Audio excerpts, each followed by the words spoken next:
Hello નમસ્કાર વિદ્યાર્થીઓ, દરેકનું હાર્દિક સ્વાગત છે. મિત્રો, ધોરણ 9 વિષય ગુજરાતી, ચંદ્ર ચેપ્ટર નંબર 18 પંગુમ લંકાયતે ગીરી. તો મિત્રો, આની અંદર આપણે સ્વાધ્યાયનું સંપૂર્ણ સોલ્યુશન આજે આ વિડીયોમાં કરવાના છીએ, જે તમને પરીક્ષામાં ખૂબ જ ઉપયોગી નીવડશે. આ જવાબો તમે તમારી ગુજરાતીની નોટબુકની અંદર લખી શકો છો. આપણે ચેનલમાં તમામ વિષયના સ્વાધ્યાય સોલ્યુશન સાથે મૂકવામાં આવે છે, તો તમે એ પણ મિત્રો જોઈ લેશો. તે ઉપરાંત ચેનલમાં જો નવા આવેલા મહેમાન હો તો ચેનલને ફટાફટ સબસ્ક્રાઈબ કરી તમારા મિત્રોને પણ શેર કરી દેશો. પાઠનું નામ છે પંગુમ લંકાયતે ગીરી, જેમના સાહિત્ય કૃતિ પ્રકાર છે રેખાચિત્ર અને લેખક છે તો કે સંકલિત આવશે. શબ્દ સમજૂતી અને સમાનાર્થી શબ્દાર્થ, તે ઉપરાંત વિરુદ્ધાર્થી અને રૂઢિપ્રયોગ છે. ઘણા વિદ્યાર્થીઓ સ્વાધ્યાય લખે તેની પહેલાં આ બધું લખતા હોય છે, તો જેમને લખવું હોય એ લખી શકો છો. વિડીયો સ્ટોપ કરી લેશો. મિત્રો, જોઈએ સ્વાધ્યાયની અંદર પ્રશ્ન નંબર 1. પ્રશ્નની નીચે આપેલા વિકલ્પોમાંથી સાચો વિકલ્પ પસંદ કરી ખરાની નિશાની કરવાની છે. પહેલો છે, તમે મારા ભલા માટે મારો પગ કાપશો ને, હું સહન કરી લઈશ. આ વાક્ય અરુણિમાનો કયો ગુણ જોવા મળે છે? તો ઓપ્શન સી, અડગતા. ત્યારબાદ આગળ બીજા નંબર છે, માણસ ખરેખર વિકલાંગ ક્યારે બને છે? તો ઓપ્શન સી, જ્યારે તે હાર કબૂલી અને પ્રયત્ન છોડી દે છે ત્યારે. ત્યારબાદ આગળ ત્રીજા નંબરે છે, અરુણિમાનો કયો સંકલ્પ કર્યો? અરુણિમાએ હું પર્વતારોહણ કરીશ જ એવો સંકલ્પ કર્યો. આગળ ચોથા નંબરે છે, લોકોએ અરુણિમાને પાગલ ગણી. તો કે ઓપ્શન એ, એક પગ કપાયા પછી પણ તેણીએ પર્વતારોહણ કરવાનું વિચાર્યું એ માટે. આગળ જોઈએ પ્રશ્ન 2. નીચેના પ્રશ્નોના 2-3 વાક્યોમાં ઉત્તર લખો. અરુણિમા દ્વારા ભારતના યુવાનોને કયો સંદેશો મળે છે? અરુણિમા દ્વારા ભારતના નવયુવાનોને સંદેશો મળ્યો કે દરેક યુવાને પડકારો સામે લડવાનો છે. સંકલ્પ શક્તિ અને અડગ મનોબળ હોય તો ગમે તેવી પરિસ્થિતિનો સામનો કરી શકાય છે. માણસ મનથી હારી ન જવો જોઈએ. ગમે તેવી વિકટ પરિસ્થિતિમાંથી રસ્તો કાઢતા શીખવું જોઈએ, તો જ સફળતા મળશે. બચેન્દ્રીપાલ. પ્રશ્ન 2. બચેન્દ્રીપાલને મળ્યા પછી અરુણિમાએ શું કર્યું?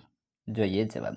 બચેન્દ્રીપાલને મળ્યા પછી અરુણિમાએ હિંમત અને ઉત્સાહ વધ્યા. તેમનામાંથી પ્રેરણા લઈ અરુણિમાએ પર્વતારોહણ શરૂ કર્યું. શરૂઆતમાં પર્વતારોહણ કરતી વખતે તે ખૂબ ડરતી, પરંતુ તેમ છતાં તે ખૂબ મહેનત કરતી. પ્રશ્ન 3. ડૉક્ટર અને નર્સમાં માનવતા કેમ જાગી ઉઠી? અરુણિમાનું ઓપરેશન કરીને પગ કાપવો પડે તેમ હતો, પરંતુ હોસ્પિટલમાં લોહીની કે એનેસ્થેસિયાની સગવડ ન હતી. આથી નર્સે ડૉક્ટરને જાણ કરી. સરજી, મારો પગ કપાયો. હું આખી રાત રેલવે ટ્રેક પર પડી રહી. મેં ભયંકર વેદના સહન કરી. તો હવે તો તમે મારો પગ કાપશો ને?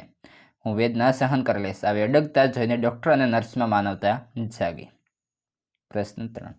નીચેના પ્રશ્નોના 7-8 લીટીમાં ઉત્તર લખો. પહેલો પ્રશ્ન છે, અરુણિમાનું પાત્ર લેખન કરો. તો 2011ની 11 એપ્રિલે અરુણિમા CISFમાં જોડાવા માટે ઇન્ટરવ્યૂ આપવા પદ્માવત એક્સપ્રેસમાં લખનૌથી દિલ્હી જઈ રહી હતી. ત્યારે કેટલાક બદમાશોએ તેની સોનાની ચેઇન ખેંચવા માટે પ્રયાસ કર્યો. ડબ્બામાં મુસાફરીની હાજરીમાં આ ઘટના બની, પણ કોઈએ વિરોધ કર્યો નહીં. કોઈએ એમને અટકાવ્યા નહીં. અરુણિમા ઝઝુમી સામે લડત આપી, પરંતુ એકલી અને અસહાય હોવાથી બદમાશોએ તેને ટ્રેન બહાર ફેંકી દીધી.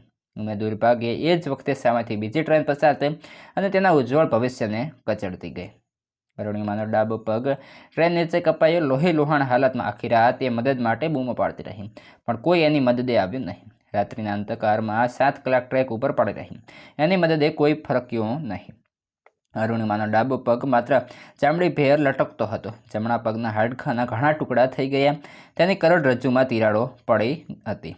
તે ચીસો પાડતી, સહન કરતી, રડતી પડી રહી. સવારે તેને બરેલી હોસ્પિટલમાં લઈ જવાઈ અને ત્યાંના તાત્કાલિક ઓપરેશન પછી એને દિલ્હીની એમ્સ હોસ્પિટલમાં ખસેડવામાં આવી. તે સારવાર પછી તેણે થોડી સ્વસ્થતા મેળવી. હવે એણે પોતાની જીવનની દિશા બદલવાનું નક્કી કર્યું. કહ્યું, જहाँ ચાહ વहाँ રાહ. એ ન્યાય તેણે હોસ્પિટલની પથેરીમાં જ નક્કી કર્યું કે હું પર્વતારોહણ કરીશ. લોકો એને પાગલ ગણે, કારણ કે પગ વગરના માટે પર્વતારોહણ અશક્ય ગણે. અરુણિમામાં દૃઢ સંકલ્પ શક્તિ હતી, પરંતુ પર્વતારોહણ માટે જરૂરી માર્ગદર્શન અને તાલીમ મેળવવામાં તે માટે આર્થિક સહાય મેળવવી એ 2 કપરા પ્રશ્નો તેની સામે હતા. પરંતુ બચેન્દ્રીપાલે એનામાં જોશ અને હિંમત ભર્યા પર્વતારોહણની તાલીમ લીધા પછી શેરપાની મદદથી બર્ફીલો પર્વત ચડવા ઘણીવાર તેનો કૃત્રિમ પગ ખસી જતો, પણ એ હિંમત હારી નહીં. અનેક પડકારો સામે ઝઝૂમતી અરુણિમા હિલરી સ્ટેપ્સ પહોંચી ત્યારે એનો ઓક્સિજન ખલાસ થઈ ગયો. હજી એવરેસ્ટ પર ચડવાનું બાકી હતું. ઘણાએ તેને પાછા વળવાનું કહ્યું, પરંતુ એવા સમયે પાછળ નજર કર્યા વગર આગળ વધવો રસ્તો આપોઆપ મળી જશે. બચેન્દ્રીપાલના આ શબ્દોને યાદ રાખી જીવનના જોખમે એવરેસ્ટ સર કર્યો. એવરેસ્ટની અંદર મિત્રો અકસ્માતમાં માત્ર 2 જ વર્ષમાં તેમણે પોતાના મજબૂત મનોબળ અને સખત પરિશ્રમથી સફળતા મળી. પ્રશ્ન 2. દૃઢ સંકલ્પ શક્તિ અને અડગ મનોબળ જ જીવન છે. આ વાક્યને પાઠના આધારે સમજાવો. જીવનમાં કોઈ પણ ધ્યેય સિદ્ધ કરવો હોય તો દૃઢ સંકલ્પ શક્તિ, દૃઢ મનોબળ હોવા જરૂરી છે. તેનું અરણ્યમાં જાગતું ઉદાહરણ છે. કૃત્રિમ પગ વડે પર્વતારોહણ કરવા માટે જરૂરી માર્ગદર્શન, તાલીમ અને પ્રશ્નની અવગણના કરી આગળની દિશામાં વધવાનું નક્કી કર્યું. એવરેસ્ટ સર કરતી વખતે વારંવાર કૃત્રિમ પગ ખસી જવો, આગળ ચડાય નહીં, પાછા ફરતા અચાનક બાટલો ખાલી થઈ જવો આવી અનેક મુશ્કેલીઓ સામે ત્યારે હારે નહીં. દૃઢ સંકલ્પ શક્તિ અને અડગ મનોબળે તેને અનેક પડકારોનો સામનો કર્યો. આ અરુણિમાના આ અડગ મનોબળ અને દૃઢ સંકલ્પે તેને સફળતા અપાવી. પ્રશ્ન 3. પર્વતારોહણ વખતે અરુણિમાને કઈ કઈ મુશ્કેલીઓ પડી? પર્વતારોહણ વખતે અરુણિમાએ ઘણી બધી મુશ્કેલીઓ પરિસ્થિતિઓનો સામનો કર્યો. તેણે કૃત્રિમ પગ વારંવાર ખસી જતો હતો. તેનો ઓક્સિજનનો બાટલો પણ ખલાસ થઈ ગયો હતો. તેના શરીરનું વજન તેના પગ ઉઠાવી શકતા નહીં. વ્યક્તિ શરીર નહીં મનથી વિકલાંગ બને છે. એના પર વિજય મેળવવો હોય છે. આ સંકલ્પ સાથે તેણે પાછો વળને જોયું નહીં અને 1.5 કલાકમાં જ એવરેસ્ટની ટોચ પર પહોંચી.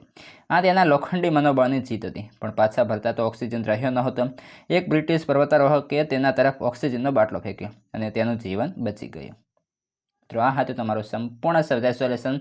હવે આગળનો અથવા અન્ય વિષયનું સ્વાધ્યાય સોલ્યુશન આ વિડીયો ડિસ્ક્રિપ્શનમાંથી અથવા તો મિત્રો વિડીયોની સ્ક્રીન પરથી જોઈ શકો છો.